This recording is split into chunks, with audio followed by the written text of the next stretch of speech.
6시에 만나기로 했는데 자 시간이 다음에 만약에 약속 시간이 늦는다 우리가 정확하게 약속 시간을 정하기 위해서 1분당 1,000원 약속하시겠습니까? 안녕하십니까. 뭐 어떻게 될지는 잘 모르겠습니다만은 그래서 이제 수입은 200 중반대로 받고 있습니다. 왜냐하면 제가 자리로 사가지고 로또를 한 번도 해본 적이 없어요. 로또를요? 네, 해본 적이 없고 250만 원의 그 주택청약? 주택청약 넣어가지고 해가지고 지금까지 갖고 있지 어떻게 청약 넣어본 적도 없고 청약 통장은 있는데 실제 분양을 청약해본 적이 없네요. 네. 아, 주식도 한 번 해본 적도 없고요. 어떻게 하는지도 모르고 주식도 모르고. 저는 돈이 월급 받으면 무조건 은행에 넣고 제가 카드로 빼고 쓰고 하는 그런 것밖에 없었고 경제관념은 정말 부끄럽지만 비읍시이네요 진짜 비읍시읍. 네, 병신 기업 뭐. 비읍시읍입니다. 아하 네. 어떻게 말을 쓸 수 없지만 네네네. 그러면 예적금 자 이제 그래서 이제 지난번에 우리가 촬영을 했었고요. 이제 여기 이제 여러분들이 보이는 화면에 아 정말 이제 제가 편하게 제 친구랑 대화를 실질적으로 한번 해보고요. 정말 이 친구가 돈이 얼마나 있는지 뭐 어떻게 지금 투자를 해야 되는지에 대해서 한번 제가 친구랑 대화를 해보겠습니다. 자 일단 우리 편하게 재준아. 자 커피 좀 줄래? 알았다. 자 목이 막 타쟁이 하려 하니까. 근데 솔직히 방송 한다고 생각 안 하고 할게. 반말하면서 그래. 편하게 할게. 편하게 하자. 자 편하게 하는데 자 이제 우리가 부동산 투자를 하면 일단은 우리가 아까도 저번에도 얘기했지만 뭐 돈이 있어야 된다 뭐 이런 우리가 고정관념이 있는데 그렇게 되려면 네가 이제 나중에 이제 뭐 부동산 투자를 정확하게 해본 상태도 아니고 지금 이제 해야 되는데 지금 너의 재정 상황을 정확하게 여기 한번 지금 네가 뭐 가지고 있는 종잣돈이라든지 그런 것을 여기 한번 써가지고 우리가 같이 한번 보자 이거지 정확하게. 오케이. 이거 나는 예금밖에 안 하거든. 통장에 야 이거 야 이렇게 쓰면 안 되고 여기서 보면 예금 요런 식으로 써야지 이렇게 여기서 보기가 네가 보기 편한 게 아니고 요걸로 지우면 된다 요 위에 거. 오케이. 죄송합니다. 아유 참 이 친구가 커트 해도 이렇게 커트 없다 바로 그냥 된다 라이브로. 저 예금이 참 깜필이다 천지네. 진짜 알아보겠어. 자 예금 은행 통장에 그냥 200 후반 한 300 정도 딱 잡아라. 300 안 3,000 아니고 300? 아니 300 안 된다 이거 200 현실적으로 할게 200 현실적으로. 한 60에서 80 끊고 밑에 270 하자 270 이게 만 내가 270만 없어도 된다는 진짜 그런 돈 실패를 해도 나한테 타격이 없는 돈 없으면 슬퍼지겠지 그래. 근데 슬퍼지겠지만 술도 몇 번 많이 못 먹을 거고. 그렇겠지만 리스크는 이 정도는 감수해야 그 정도 감수는 해야 되고 270만 원. 그 다음에 그 뭐야 통장 그 뭐 청약 청약 통장 독증. 그때 그 한 번도 못 했다는 250짜리가 있어요. 그러면 하면은 그럼 520인데 500만 거의 잡으면은 될 것 같아요. 이거 또 있겠지 뭐 이거 말고 끝인가 이게? 정말 없어요. 이거는 500만 원? 제가 200만 원 중반 돈을 받아가지고 이 말을 해야 안 되나?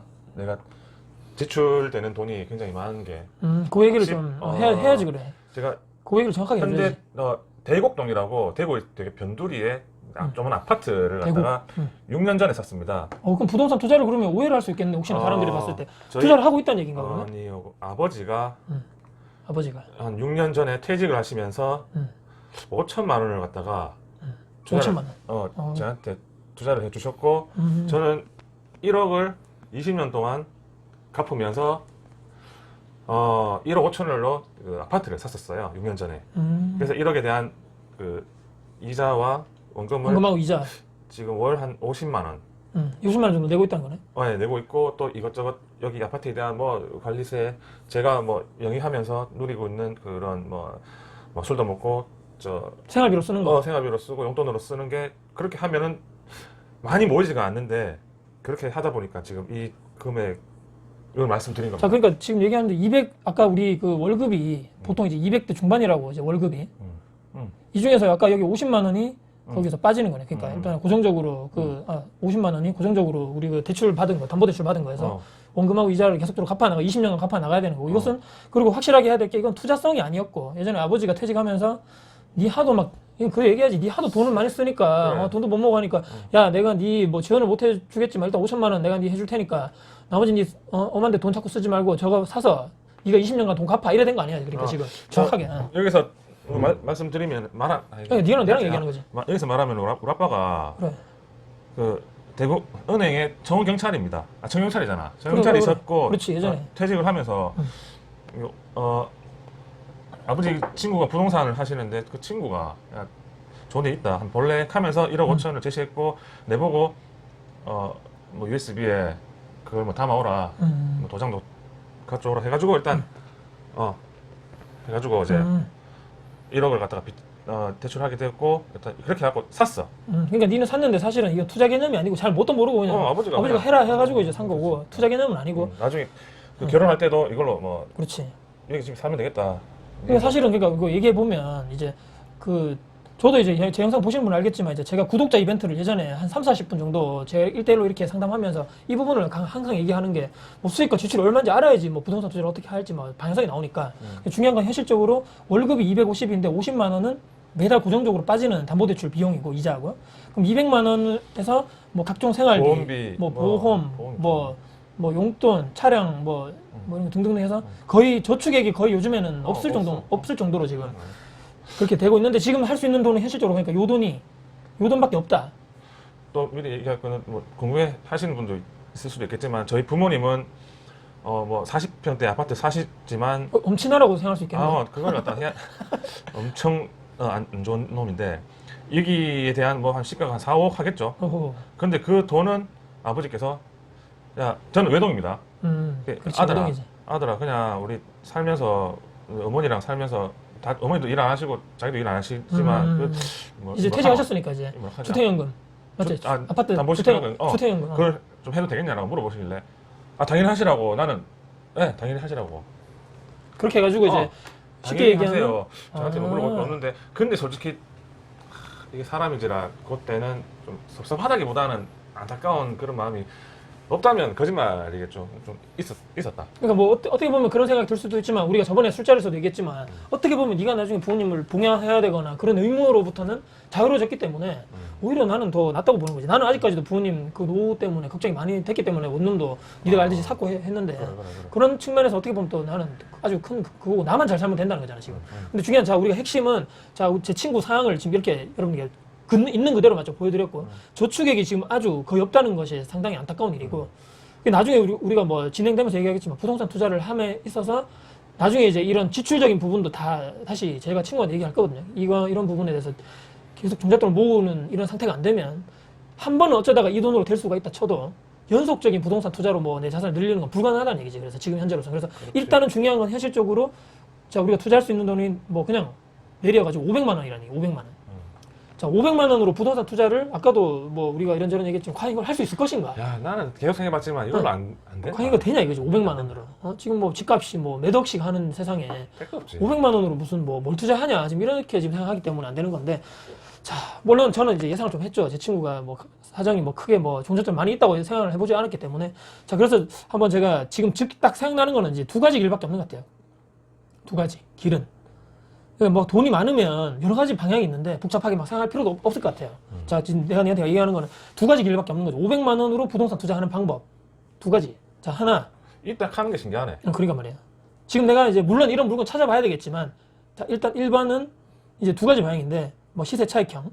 2번은 이제 월세 수익형이고. 자, 시세 차익형은 여러분들 뭐 제 친구도 알겠지만 들어봤을 거예요. 아마 전세 갭 투자라고. 전세를 끼고 사는 거지. 전세 갭 투자. 갭. 월세는 500만 원 정도기 때문에 한 1억 한 요 전후의 아파트 1억 전후의 아파트를 대출을 뭐 비조정 지역에 해야 될 것 같아요. 비조정 지역 지금 그러니까 수성구 이런 데는 조정 지역이라서 대출이 40% 나오고 이러기 때문에 안 되고 대구는 나머지 이외 지역도 되고 타 지역도 지방은 많으니까 70% 대출을 받아가지고 대출 받으면 예를 들어서 1억이라고 치면 예를 들어서 70%면 얼마고 7천이잖아 7천 그러면 7천은 은행 대출로 하고 나머지 이거 살려면 돈이 얼마 있어야 되나? 3천만 원이잖아. 그러면 예를 들어서 뭐 한 2천에 뭐 예를 들어서 뭐 월세 얼마? 만약에 아니면 3천에 뭐 30.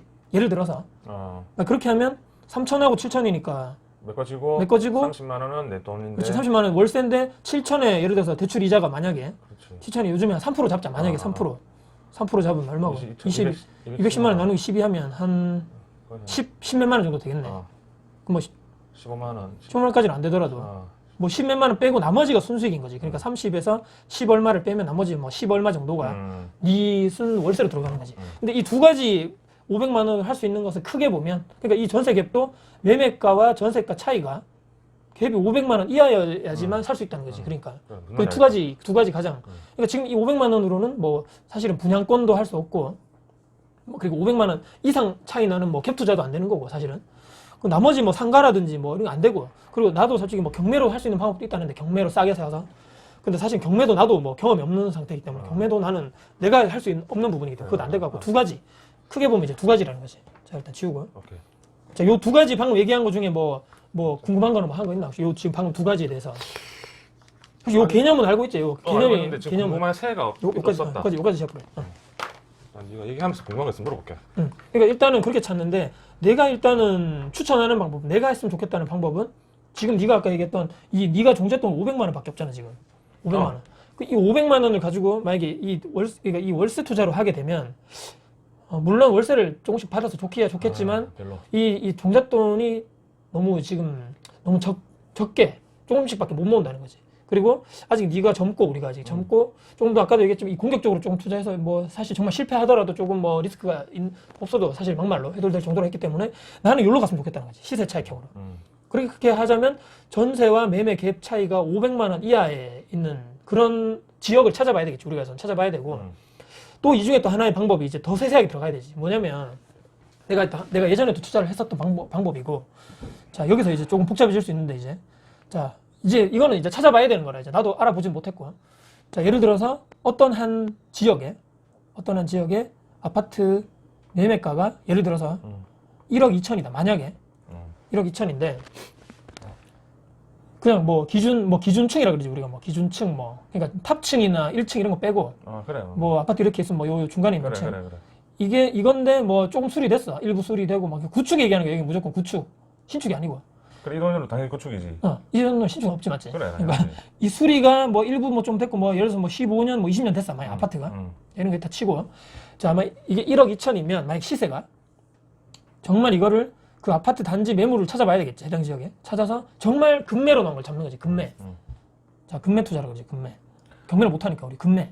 뭐 금매라고 하면 여러 가지 사정이 있겠지. 뭐 집주인이 갑자기 뭐 세금 때문에 뭐 지금 빨리 팔아야 된다거나 아니면 뭐 전세를 끼고 있다거나 예를 들어서 전세 끼고 팔면 아무래도 수요 자체가 전세를 끼고 있으면 살 사람이 내가 들어가서 못 살잖아 안에 들어가서 전세에 있는 사람이 계약이 끝나기도 전에 파는 거니까 그렇기 때문에 집주인은 기존 시세보다 낮춰서 팔아야 된다는 거지. 원래는 딱 잔금 받고 집주인이 나가거나 공실이 돼야지만 그 다음 산 사람이 들어갈 수 있는데 그러니까 투자자밖에 못 산다는 거야 여기는 전세 낀 매물은. 그러니까 수요가 적겠지. 살 사람이 적으니까 그렇지. 금액을 낮춰서 팔 수밖에 없는 거라. 손해보고 조금 뭐 어쩔 수 없는 거지. 이거는. 뭐 또는 정말 뭐 집주인이 뭐 예전에 나의 경우는 어땠냐면 집주인이 사업을 한다는 거야 사업을 하는데 갑자기 뭐 돈이 이 사업하시는 분들은 돈이 융통이 돼야 되는데 갑자기 이제 막 좀 어려워져가지고 이걸 지금 팔아가지고 해야 된다는 거지. 뭐 이 여러 가지 경우가 있겠지. 뭐 세금 뭐 여러 가지 문제 때문에 중요한 것은 뭐 딴 데로 아니면 또 하나 방법 뭐냐면 경우는 아파트 분양을 받았거나 이사를 갈 예정이야 이 사람이 집주인이 말이야. 그럼 이걸 팔고 가야 돼 맞지? 여기 있는 집을 팔고 가야 될 거 아니야 그쪽으로. 그런데 안 팔려 만약에 뭐 순간적으로. 그럼 조금 싸게. 그렇지. 이런 여러 가지 사정을 우리가 뭐 공인중개사 통해서 알든 뭐 어떻게 해서 알아가지고 금매로 잡는 거지. 예를 들어서 한 1억에 잡았다. 만약 1억에 잡았는데 원래 여기 매매가 1억 2천인데 보통 얘가 뭐 전세가 만약에 1억 1천에서 1억이다. 만약에 정말 붙어있는 데지 전세하고 매매 갭이. 그런데 1억에 우리가 금매를 잡았단 말이야. 그럼 대신에 수리가 하나도 안 됐겠지. 그러면 올 수리를 하는 걸로 우리가 들어가야 되는 거지. 올 수리. 이 집을 수리를 해야 돼. 왜? 왜냐면 안에 내부에 아무것도 안 됐기 때문에 기본 집이고 막 엉망이기 때문에 전세 사람들 들어오려 하면 그런데 안 들어온다는 거지 계약을. 그렇기 때문에 내가 얘기하는 이 금매는 기본 집에 수리도 하나도 안 된 집에 정말 막 귀신 나올 것 같은 막 냄새도 나고 막 그런 집을 저 집에 어떻게 살지 할 정도로 엉망진창인 집을 금매로 잡는 거라. 이런 사정이 있는 집들을. 근데 내가 잘 몰라서 하는데 만약에 1,000만 원 들어서 수리를 했다. 그러면 1,000만 원 높여서 전세를 받잖아. 그렇지. 그러면 똘똘이잖아. 자 그런데 내 아파트의 가치가 올라가는 거지. 수리를 했기 때문에 매매가 자체도 올라가는 거지. 전세가도 올라가지만 이거는 이제 기본이었을 때 이런 뭐 시세가 1억 2천이었던 건데 올 수리를 했어. 그러면 당연히 내 매매가도 올라간다는 거지. 따라서. 그래. 근데 중요한 것은 무엇이냐면 지금 네가 가지고 있는 돈이 500만 원이기 때문에 이 돈으로 할 수 있는 투자를 생각하다 보니까 내가 예전에 했던 방법이 이런 방법이었던 거지. 자 그런데 여기서 더 들어가서 중요할 것은 이것도 다 돼야 되는데 또 하나 돼야 될 것은 두 가지 경우. 하나는 원래 집이 공실이라거나 집에 아무도 없어 지금. 뭐 이사를 이미 나갔거나 집주인이 다른 원래 자기 집이 있어가지고 나가서 다른 데 원래 자기 집에 산다거나 그런 경우 많겠나? 그렇지. 있기야 있었어. 아니면 세입자가 이미 나갔어. 근데 집주인이 여유가 있어가지고 이제 전세금을 다 준 거지 이미. 아이고야. 그래서 집주인이 사는데도 불구하고 자기가 집이 있어가지고 내가 10% 우리 보통 계약서 쓸 때 10% 쓰잖아. 그럼 뭐 1억이면 뭐 1,000만 원이지 만약에. 그럼 10% 정도만 걸고라도 집주인이 이사를 나와줄 수도 있고 또는 공실이거나 그때부터 이제 우리가 부동산 통해가지고 다 협의가 돼야 되지. 어떤 협의? 10% 계약금 걸고 수리를 리모델링을 할 수 있게 해주는 조건으로 하면 내가 이 집을 매매하겠다고 이런 조건이 돼야 되는 거지. 10%면 얼마인데? 10% 원래 이제 1,000만 원인데 근데 내가 예전에 또 돈이 없을 때는 또 어떻게 했냐. 10% 드려야 되는데 원래는 제가 지금 자금 사정이 안 좋아서 사장님 부탁을 하는 거지. 일단 한 500 정도만 아니면 뭐 한 300 정도만 아니면 500 정도만 일단은 드리고 나중에 내가 잔금할 때 모든 걸 다 드리겠습니다. 그것을 오케이 하는 집주인하고 계약이 돼야 되는 거지. 여러 가지 경우의 수가 있어 이게 다 만족이 돼야 돼. 만족, 우리 만족, 다 만족. 공실이거나 집주인이 집을 빼줘야 되고 급매여야 되고 내가 10% 못 걸고 한 1,000만 원만 돼 있었으면 봐라. 네 돈이 만약 1,000만 원이었으면 이거 10% 할 수 있었잖아. 그런데 안 되기 때문에 조금 더 낮춰가지고 좀 계약을 쓸 수 있게 해달라. 유도리 있게 해야 돼. 이건 어쩔 수 없어. 이런 조건에 대한 매물 우리가 찾아야 되는 야, 이거 거고. 하나만 안 돼도 안 되는 거잖아. 그렇지. 이것도 돼야 되고 필요 충분 조건 알지? 우리 옛날에 배웠잖아. 이것도 돼야 되고 야도 돼야 되고 야도 돼야 되고 다 돼야 되지. 자 그런데 또 하나 더 돼야 돼. 또 하나. 뭐가? 아까 얘기했잖아. 집을 그래도 이 사람이 그래 뭐 5%만 뭐 계약금 해줄게. 집도 비워줄게. 금매야 다 됐어. 수리를 해야 되잖아. 수리. 그래. 올수리 리모델링 업체랑 사장님하고 얘기해가지고 이제 수리가 바로 보통 우리가 올수리 기간이 2주란 말이야. 2주. 2주 올수리가 들어가야 되는데 보통 어떻게 하냐면 2주 정도 올수리 기간에 쫙 수리하면 1주 정도 딱 지나면 어느 정도 윤곽이 나오지. 뭐 왜냐면 올수리라는 것은 우리 샤시 외부 샤시를 제외하고 나머지 뭐 돈이 많이 들어가는 게 욕실, 싱크대 이 돈이 거의 대다수고 뭐 우리가 딱 집에 딱 우리가 방문해서 생각해 보면 이 키높이 신발장, 그다음에 여기 있는 도배장판, 그다음에 해주겠지 뭐. 콘센트 스위치. 이건 우리가 얘기하지 나중에. 스위치, 콘센트 그래? 스위치, 그다음에 LED 등 이거 다 바꾸는 조건이야 이게. 그다음에 타일 같은 것도 교체하고. 뭐 외부 타일하고 이런 것도 교체해야 되는 조건이고 이게 보통 내가 지난번에 지방 갔을 때 물어보니까 23평 기준 아파트 소형 아파트 기준에 800만 원 정도로 얘기하더라고. 800만 원 올수리 샤시 생각보다 제외 안 되네. 샤시 제외하고